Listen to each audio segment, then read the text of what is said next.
Today I will be reading chapters 38 through 40. At the time Judah left his brothers and went down to stay with a man of Adullam named Hiram. There Judah met the daughter of a Canaanite man named Shu. He married her and made love to her. She became pregnant and gave birth to a son who was named She conceived again and gave birth to a son named him Onan. She gave birth to still another son and named him Shelah. It was at Kisbeth that she gave birth to him. Judah got a wife for his firstborn, and her name was Tamar. But Judah's firstborn, was wicked in the Lord's sight, so the Lord put him to death. Then Judah said to Onan, "Sleep with your brother's wife and fulfill your duty to her as a brother-in-law to raise up offspring for your brother." But Onan knew that the child would not be his, so whenever he slept with his brother's wife, he spilled his semen on the ground to keep from providing offspring for his brother. What he did was wicked in the Lord's sight, so the Lord put him to death also. Judah then said to his daughter-in-law Tamar, "Live as a widow in your father's household until my son Shelah grows up, for he thought he may die too, just like his brothers." So Tamar went to live in her father's household. After a long time, Judah's daughter Shoa died. When Judah had recovered from his grief, he went up to Timnah to the men who were shearing his sheep, and his friend Hera the Adullamite went to him. When Tamar was told, "Your father-in-law is on his way to Timnah to shear sheep," she took off her widow's clothes, covered herself with a veil to disguise herself, and sat down at the entrance of Enam, which is on the road to Timnah. For she saw that through Shelah had now grown up, she had not been given to him as his wife. When Judah saw her, he thought she was a prostitute, for she had covered her face. Not realizing that she was his daughter-in-law, he went over to her by the roadside and said, "Come now, let me sleep with you." "And what will you give me to sleep with you?" she asked. "I'll send you a young goat from my flock," he said. "Will you give me something as a pledge until you send it?" she asked. He said, "What pledge should I give you?" "Your seal and its cord, and the staff in your hand," she answered. So he gave them to her and slept with her, and she became pregnant by him. After she left, she took off her veil and put on her widow's clothes again. Meanwhile, Judah sent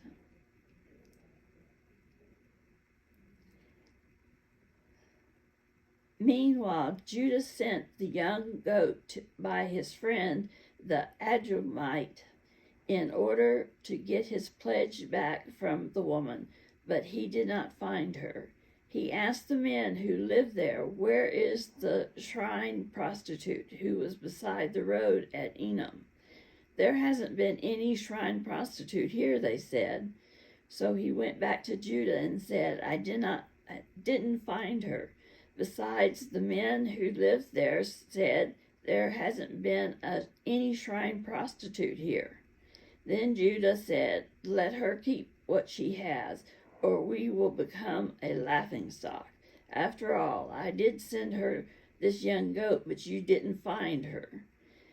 About 3 months later, Judah was told his daughter-in-law Tamar is guilty of prostitution, and as a result, she is now pregnant.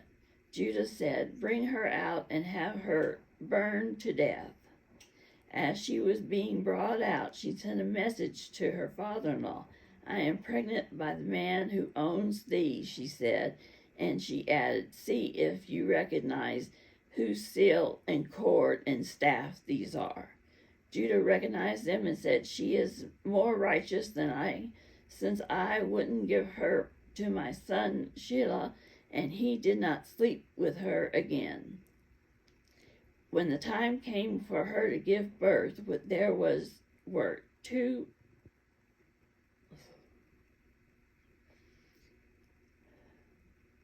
when the time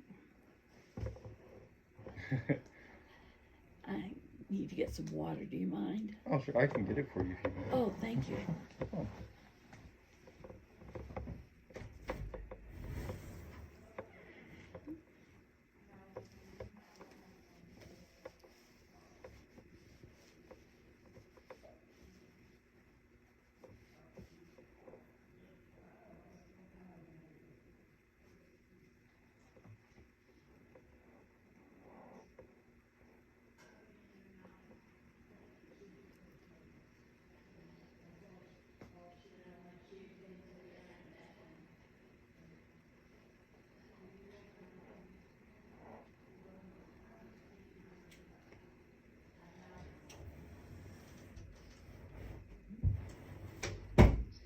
Thank you, Jake. No problem.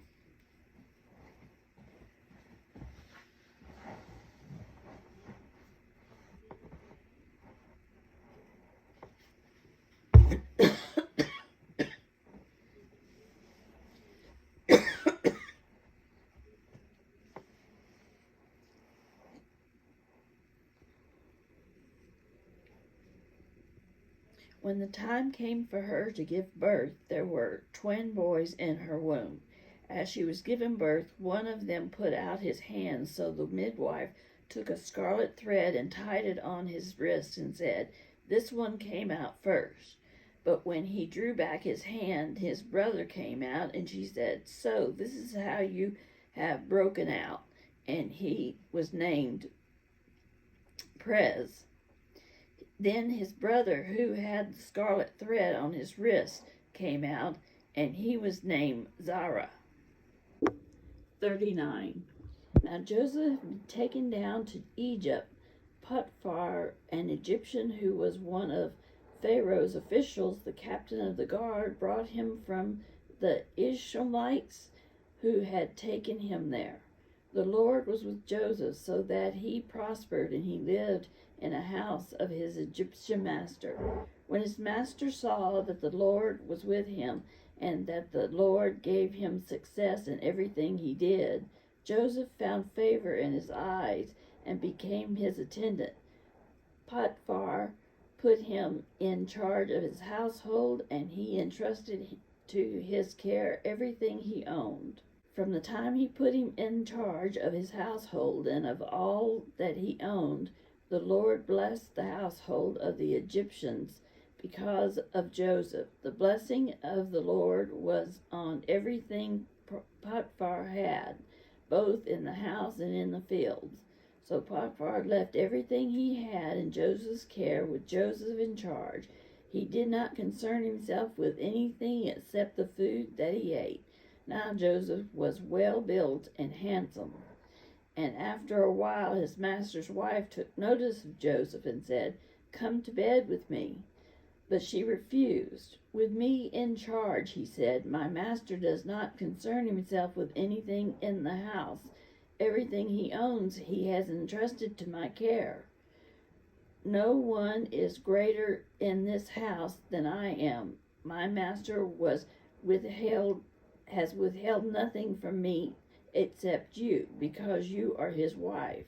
How then could I do such a wicked thing and sin against God? And though she spoke to Joseph day after day, he refused to go to bed with her or even be with her. One day he went into the house to attend to his duties, and none of the household servants was inside. She caught him by his cloak and said, come to bed with me. But he left his cloak in her hands and ran out of the house. When she saw that he had left his cloak in her hand and had run out of the house, she called her household servant. "Look," she said to them, "this Hebrew has been brought to us to make sport of us. He came in here to sleep with me, but I screamed. When he heard me scream for help, he left his cloak beside me and ran out of the house." She kept his cloak beside her until his master came home. Then she told him this story.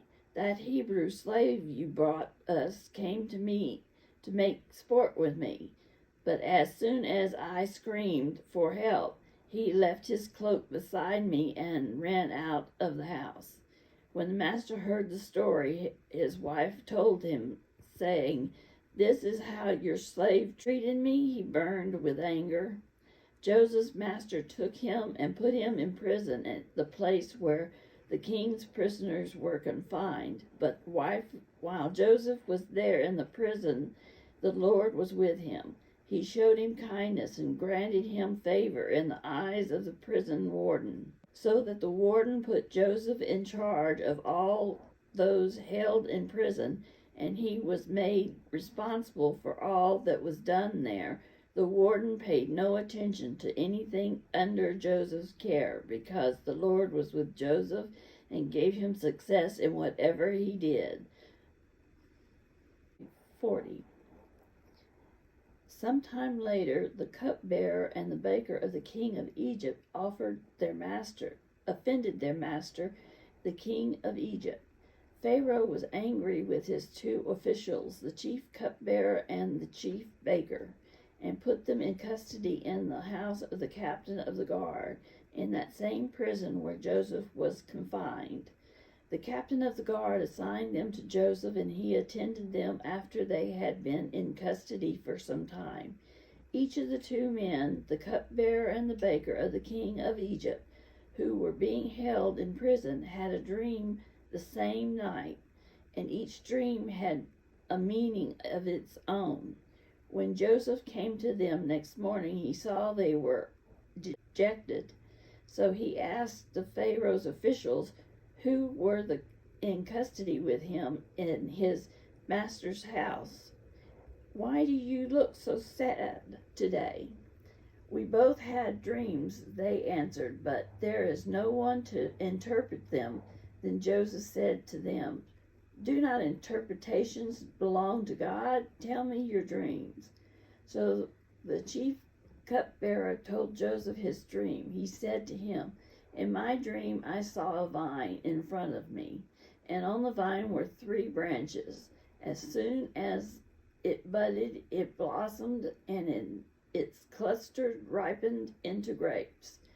Pharaoh's cup was in my hand, and I took the grapes, squeezed them into Pharaoh's cup, and put the cup in his hand." "This is what it means," Joseph said. "The 3 branches are 3 days. Within 3 days, Pharaoh will lift up your head and restore you to your position, and you will put Pharaoh's cup in his hand, just as you used to do when you were his cupbearer. But when all goes well with you, remember me and show me kindness. Mention me to the Pharaoh and get me out of this prison. I was forcibly carried off from the land of the Hebrews, and even here I have done nothing to deserve being put in a dungeon." When the chief baker saw that Joseph had given a favorable interpretation, he said to Joseph, "I too had a dream. On my head were 3 baskets of bread. In the top basket were all kinds of baked goods for Pharaoh, but the birds were eating them out of the basket on my head." "This is what it means," Joseph said. "The 3 baskets are 3 days. Within 3 days, Pharaoh will lift off your head and impale your body on a pole, and the birds will eat away your flesh." Now the 3rd day was Pharaoh's birthday, and he gave a feast for all his officials. He lifted up the head of the chief cupbearer and the chief baker in the presence of his officials. He restored the chief cupbearer to his position, so he once again put the cup into Pharaoh's hands. But he impaled the chief baker, just as Joseph had said to them in his interpretation. The chief cupbearer, however, did not remember Joseph. He forgot him.